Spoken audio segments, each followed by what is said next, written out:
The history of chocolate. If you can't imagine life without chocolate, then you're lucky not to have been born before the 16th century. Before that, chocolate existed only in Central America, and in a form completely different from what we know today. As early as 1900 BC, people in that land had already learned how to process the beans of local cacao trees. The earliest records show that cacao beans were ground and mixed with cornmeal and chili peppers to make a drink, not the cozy hot cocoa we imagine today, but a bitter, invigorating beverage topped with a thick layer of foam. If you think our love for chocolate is extreme today, the devotion of Mesoamericans was even stronger. They believed cacao was a divine gift bestowed upon humanity by a feathered serpent god called Kukulkan by the Maya, and Quetzalcoatl by the Aztecs.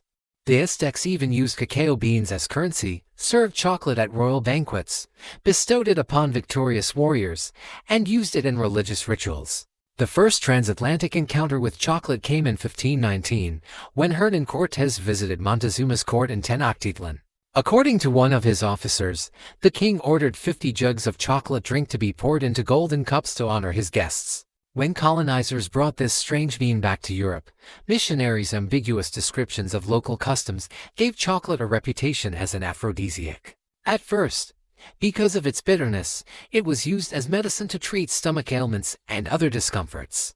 But soon, once honey, sugar, or vanilla were added, chocolate became a beloved delicacy at the Spanish court.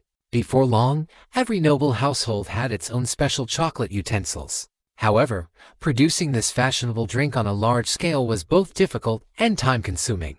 To meet demand, plantations were established on islands in the Caribbean and off the coast of Africa, maintained by enslaved labor. In 1828, Dutch chemist Conrad van Houten invented the cocoa press.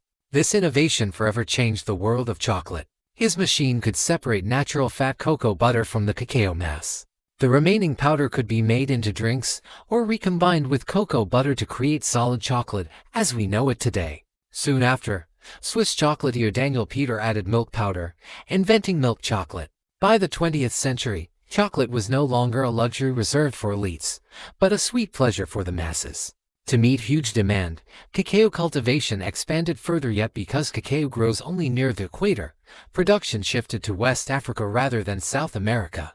By 2015, Côte d'Ivoire alone supplied about 40% of the world's cacao. But with this expansion came serious human rights issues. Many West African plantations supplying Western companies still relied on enslaved or child labor, with estimates of over 2 million children affected. It remains a complex problem.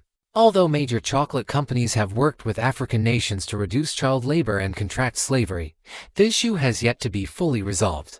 Today, chocolate is deeply embedded in modern cultural rituals.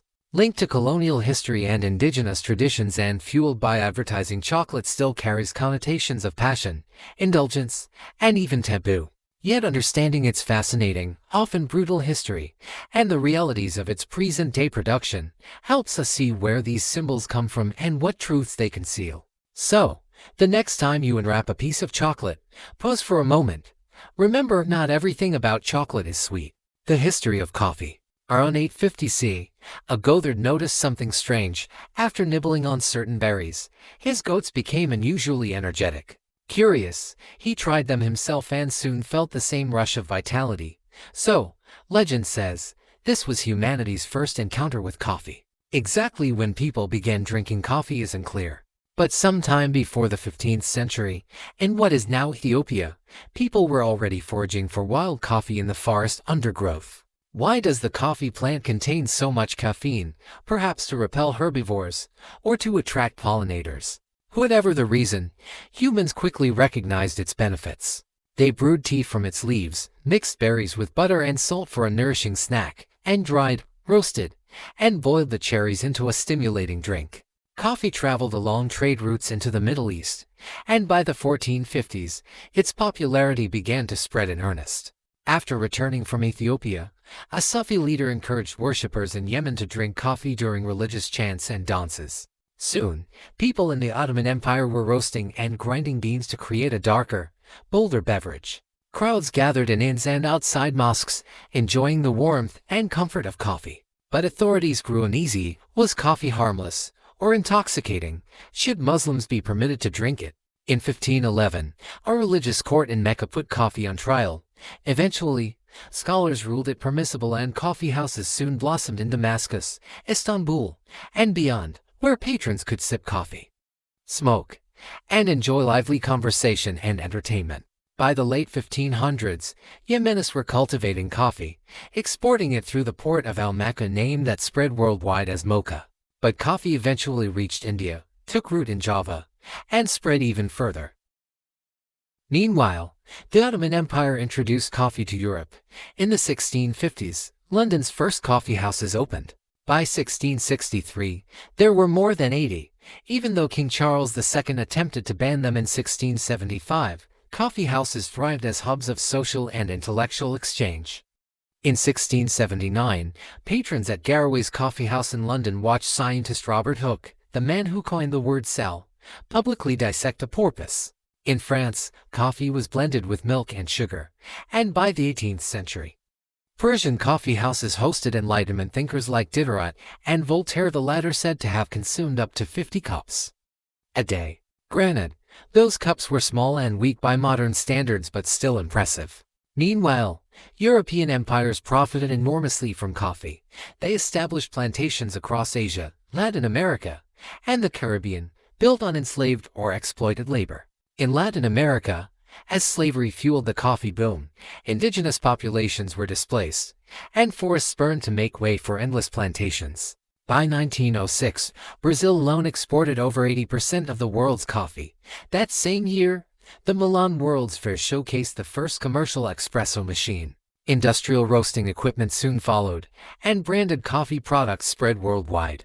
By the mid-1950s, about 60% of U.S. factories had adopted the coffee break. As African nations gained independence, many expanded coffee production. In East Asia, coffee drinking also grew popular, especially in the form of canned, ready-to-drink beverages. In recent decades, specialty coffee has surged with an emphasis on high-quality beans and careful brewing methods. This boosted farms in Central America and East Africa.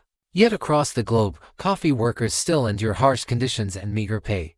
This led to certification movements, demanding ethical standards, minimum wages, sustainable farming. But challenges remain. Climate change threatens to shrink the equatorial bean belt where coffee thrives. What the future holds is uncertain. Scientists are researching resilient hybrids that might survive in an unpredictable climate, all in the hope of safeguarding a drink that has become a cherished part of daily rituals worldwide.